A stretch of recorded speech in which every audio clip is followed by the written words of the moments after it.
talk about some of the most overlooked picks of round one. And this one's fun, and it is sort of weird that we didn't spend a lot of time on it, maybe because it felt like such a layup in the moment some 18 hours ago. Caleb Williams goes 1, and then Rome Odunze goes 9. That was such a good pick. We weren't even mad that they didn't take an edge rusher in Chicago, which we talked about, or even maybe Byron Murphy, a defensive tackle. This was too good to pass up.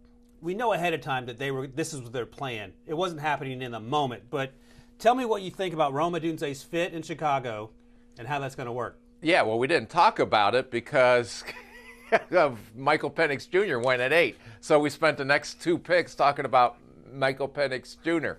So I think this is a great pickup for the Chicago Bears. Look at the weapons that Caleb Williams has now. Right now, he has Keenan Allen, DJ Moore. You add in Rome Odunze, who is not only a great receiver, but a great culture fit as well. And Caleb Williams should be smiling ear to ear when him and Odunze are driving together over from Detroit to Chicago to have their press conference today. Rick, you're the ultimate professional. We were having some technical difficulties here, and you powered through it. At first, I thought you might be having a stroke, but you're doing okay. We're hanging in there. But Rome Odunze at 9 is such an easy pick. We talked to him at the Combine, and he feels like a culture guy. You don't know someone in 10 minutes of conversation, but he feels like a guy that goes in the locker room and immediately elevates everyone around him. He's going to learn from Keenan Allen. He doesn't have to be the guy right away. I think Caleb is going to have to sort of be the guy, but that's okay. I think he feels like, based on the words he's spoken, that he's okay with that. But this offense, and I'll ask you this quickly, and we'll move on. I asked you last night. We'll see if you come off of it. 9.5 wins, more or less. More. Okay. Playoff team, more or less. Playoff team. Okay. All the right. way their defense ended last year and what they've put together this offseason, playoff team. Okay. All right. Another overlooked pick of round one that we didn't spend a lot of time on because we had a lot to get to, mostly Atlanta and Michael Penix Jr. related. Brock Bowers at 13 to the Raiders. Brock Bowers was I think it was number 7 on my big board, so going 13 is a steal in that sense. But they have Michael Mayer, second-round pick last year at Notre Dame, had a pretty good rookie campaign. Different type players. Bowers is more dynamic. But every single defensive player was on the board. He had needs along the offensive line, maybe right tackle in particular. Explain to me why Brock Bowers is the pick here, even though he's a good talent. Well, I'm sure Tom Telesco was staring at the board, and Brock Bowers was sticking out like a sore thumb. They probably had him high on the board, and you're not going to, and Tom has always really followed and stayed true to his board, so he's not going to draft need, especially if he has a player of that caliber still sitting there. And I think I read a quote from him that says, I don't know if there's an NFL rule that says you can't play with 2 tight ends. So, and they'll figure out a way, Luke Getsy will figure out a way to put him in the offense. He's going to create mismatches. He's going to help Minshew. He's going to help if Aiden O'Connell's the quarterback. But he's going to be a huge asset to their offense. Producer Schreiker notifies me that, in fact, you can have more than 2 tight ends on the field at the same time. Thank you.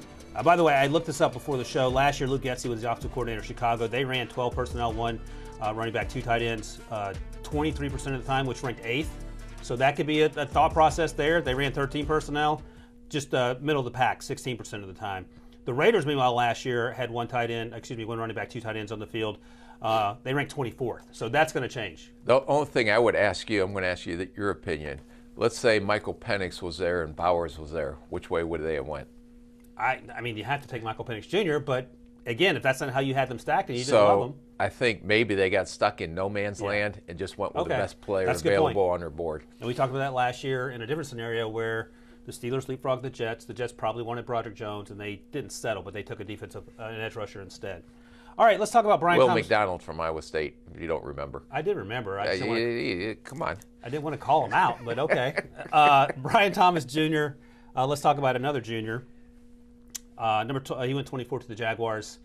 The 4th wide receiver off the board, and we had him anywhere going 15 to 28 or so. But they could have had any cornerback not named Quinyon Mitchell, and including Terry Arnold, of course, and they chose to go wide receiver. Are you okay with this pick?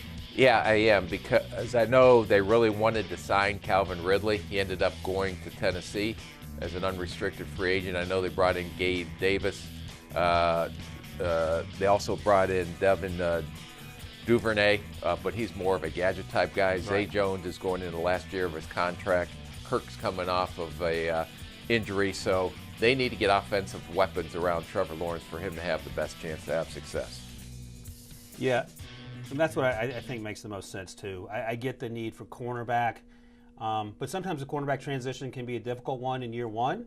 Terry Arnold I think is going to be special, but I think the wide receiver whose job is solely to run go routes and catch balls from Trevor Lawrence, that's a pretty easy thing to send him out there to do without having him overthink. Because sometimes these wide receivers start overthinking, and Rashee Rice is an example you talked about all the time. Early last season, he was playing slow, and then things clicked. It turns out he may not be playing to start the season for the Chiefs, but that's a conversation for another time.